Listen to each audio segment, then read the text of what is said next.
please help me in welcoming to the stage Liv Miller, who will be sharing their keynote, What I Learned and Had to Learn from Becoming a Mental Health Advocate at 18. Come on up, Liv. Hello, everyone. I am so excited to be here today, and I've so much enjoyed hearing from my other keynote speakers. So thank you for the opportunity to be here. My name is Liv, and I am super excited to come share a bit of my story with you all today. I am a mental health advocate. I visit different communities, sharing my journey with mental health triumphs and struggles. I completed my undergraduate degree at the University of Waterloo last fall, and I also have a specialization in positive psychology from the University of Pennsylvania. I work at Jack.org, which is a youth mental health organization, and I volunteer with them as well, running a community group in Waterloo region where I am from. My favorite thing to tell people, though, is that at the core of it all, I'm a human being. I feel a lot of things, and I feel them very intensely. I have for as long as I can remember. I am someone who has always enjoyed being able to connect with others and hear their stories. I love people, and I love learning from people. And this has created a really interesting journey for me, and it's one that I'm really excited to share with you today. For as long as I can remember, I have always been a leadership kid. I have organized a Looney Toony day for my second grade classroom to raise funds for international development NGO work. That was me, someone who was motivated and passionate about finding ways to give back and help others. Flash forward to high school. When I was 17, I started my own initiative called Bridges of Hope. I had received an email from one of my friends talking about this project in Sunderland, UK, where a young woman named Paige visited a frequently traveled bridge and attached uplifting messages of hope for strangers. This simple action, she later learned, was successful in preventing over a dozen deaths by suicide. Now, at this time, I had been really struggling with my mental health, but I was still that leadership kid, and I loved planning events and activities at my school. Both were true for me. So when this email came through about a heartfelt, simple project that Paige had done, I thought, maybe I can do that too. With the help of many friends along the way, Bridges of Hope was born, and I dove right in. I went to full organizing mode, Facebook events, community partners, posters, sponsors, the whole deal. And the response was immediate. Strangers I had never met were coming out to our events, sharing their stories and attaching positive messages that were submitted by community members. Folks were coming together, they were organizing with me, and they were sharing their own stories of loss, of mental illness, of healing, and most importantly, of hope. I saw two mothers who had lost their children to suicide find each other at our events, embrace and find healing and hope in each other. I saw members of my community inspired to shed some of the stigma surrounding mental illness. I saw local politicians and high-profile figures show up to our events and bravely and vulnerably share deep personal stories about mental health with bridges full of their constituents. I saw countless youth find out about mental health services that were available far less than there are today in a supportive environment, where we talked about how it's okay to not be okay, but it's essential to ask for help because we all need help every once in a while. Personally, I felt a deep sense of purpose and direction. I was building something that provided a small light in a world that is often dark and isolating.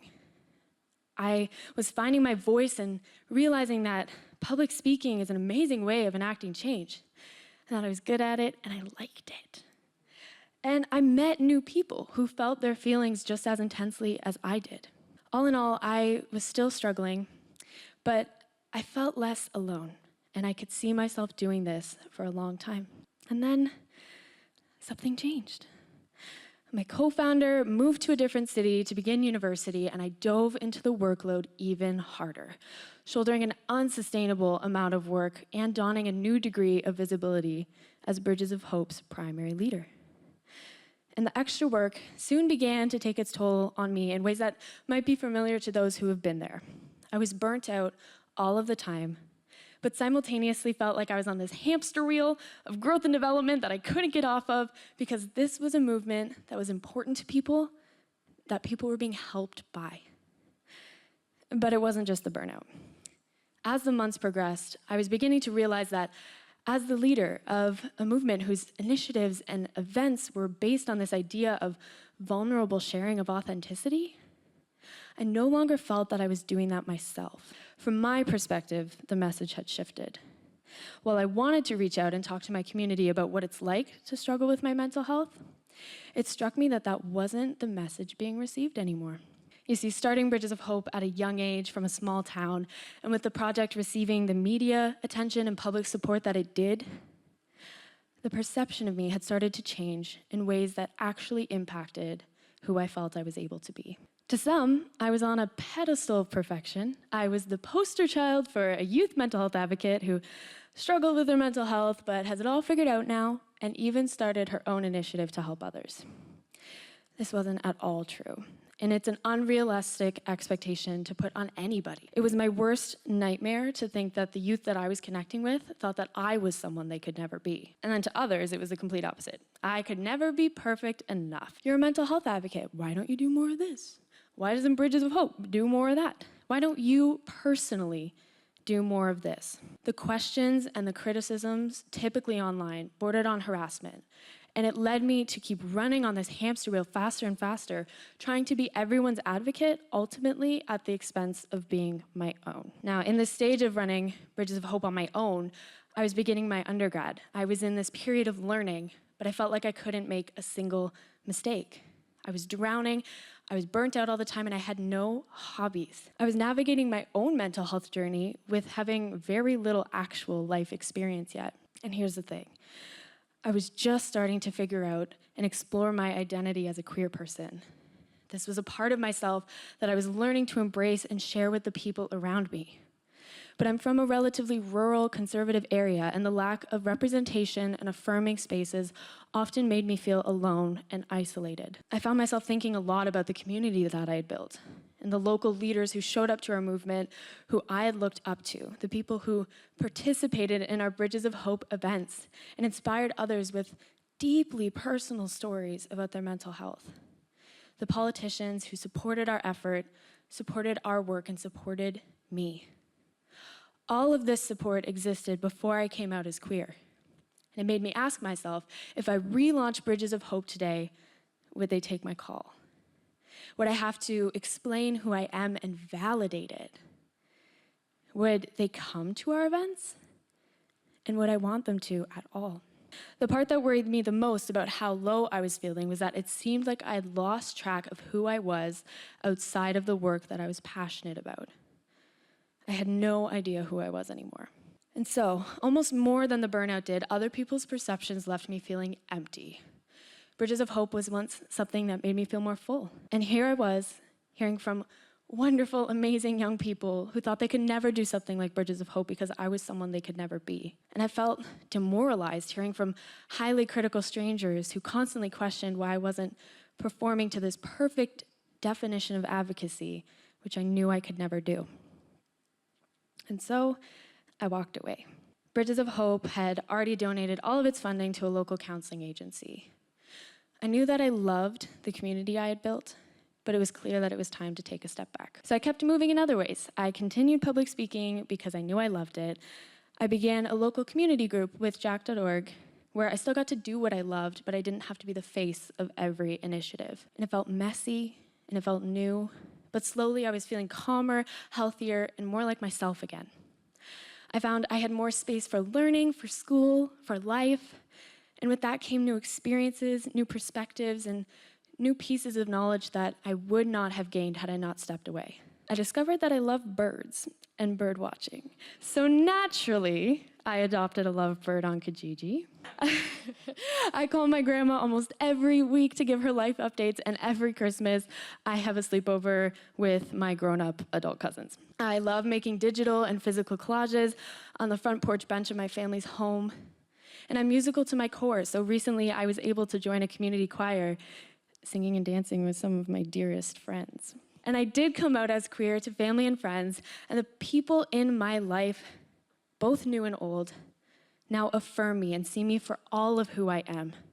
Someone who is very much a work in progress, as we all are, but whose experiences and actions don't have to fit into this neat little expectation of what a mental health advocate should be. I'm still uncovering my gender identity and figuring out when I feel most like myself, and the people in my life now support me on this, and they challenge me to just be me, even when it's hard. Because, let's be honest, it can be really hard to just be yourself sometimes. I'm still on a path of learning how to take care of my body after my mind has been through so much, and it's important that we understand that our journeys will always differ from those around us, and it's taken me years to figure out what works for me. But through this time of reflection, I've learned that spending time calming my nervous system and doing tasks simply in silence has been so important for me. I can train my body and teach it that I'm not in danger at all times when I allow myself this time in quiet. Not only that, but it directly defies the expectations of capitalism and the rate at which we are expected to produce something, which is pretty darn cool. Because apparently you can like or enjoy something just because. I have taken a lot of time to figure out who I am outside of my advocacy work. And what I'm realizing is that my focus has shifted from bridges of hope to a hope for bridges.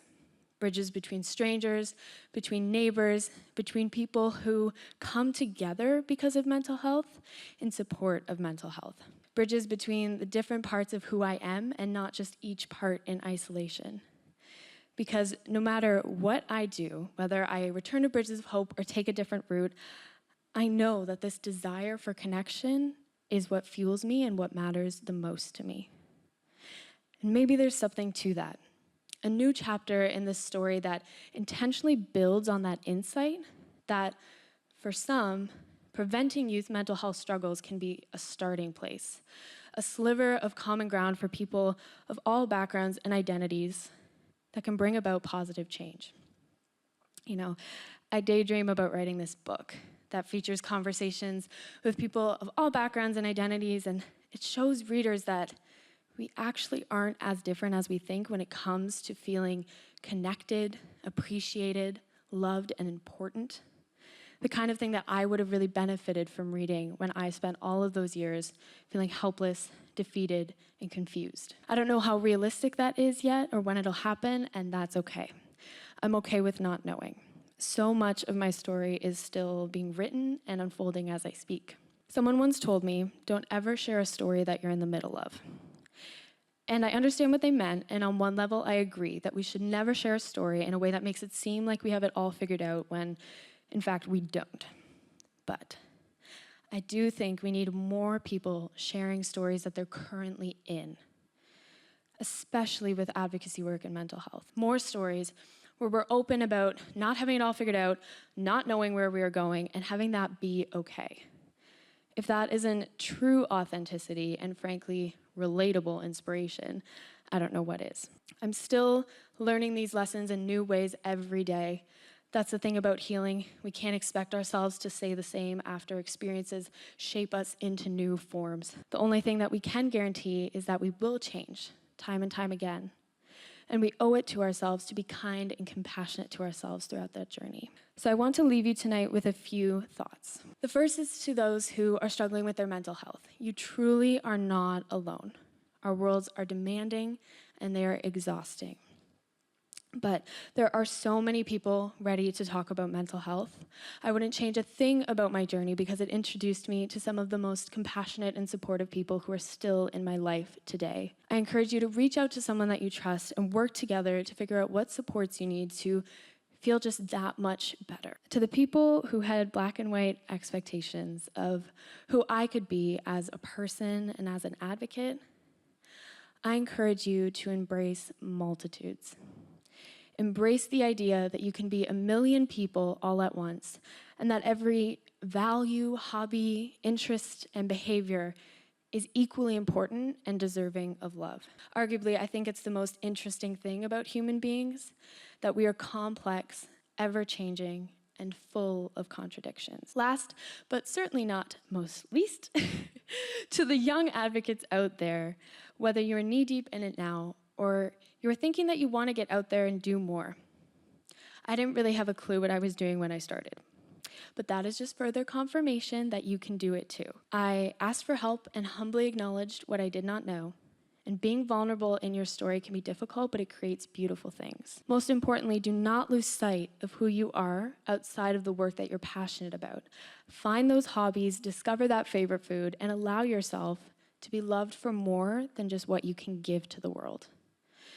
This world needs more young people who see the good, believe in the good, to leave this world a better place than they found it. But these same young people, myself included, need to be able to take care of themselves to do this work.